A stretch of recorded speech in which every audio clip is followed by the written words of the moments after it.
I totally disagree with the security, like, researchers. This is totally avoidable, but I think where the security researchers and I disagree is it's not the onus of the AI labs to prevent this. The AI labs are Mhm. providing, like, the tools for us to use. AI labs aren't supposed to care about prompt injection. You're not supposed to be able to just take your business model, take a prompt from a user, give it to the AI lab, and send it back, right?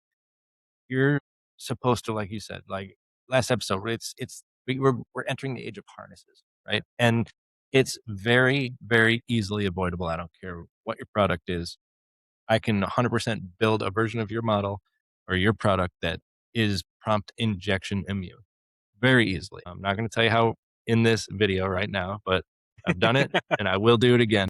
It's it's just not the onus. It's not the responsibility of Anthropic. It's not the responsibility of OpenAI. It's the responsibility of you as a product owner. It's the responsibility of you as an engineer.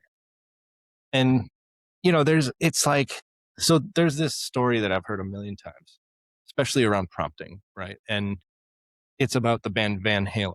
And in their technical writer for all their live shows, they had a very oddly specific instruction, which was in the band room, they wanted a bowl of M&Ms with all brown M&Ms removed. They don't want to see a single brown M&M.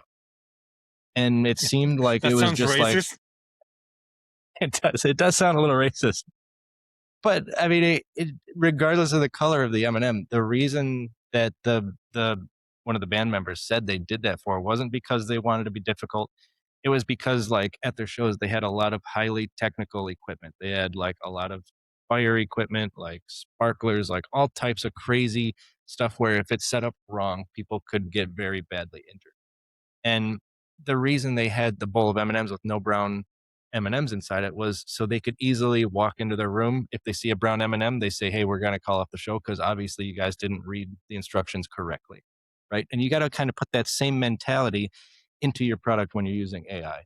You have to have some type of like check along the way where a human comes in and like says, "Hey, is this safe to do?" Just like you said, anything that's destructive or even creative, you got to have a human sign off on it. And that's basically if you see a brown M&M, right? You see someone like saying, "Hey, we want your production database. Hey, we want you to send us an email." Nope, nope, nope, not doing it.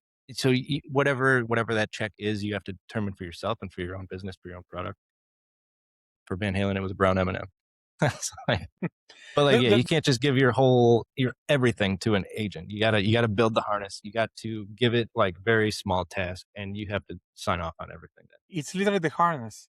That's what we talk about the last podcast actually. That we're in the beginning of the of a new era, not of models, but rather of harnesses. And that is going to be the future. Like there's going to be a lot of products that the whole thing is going to be just harnesses.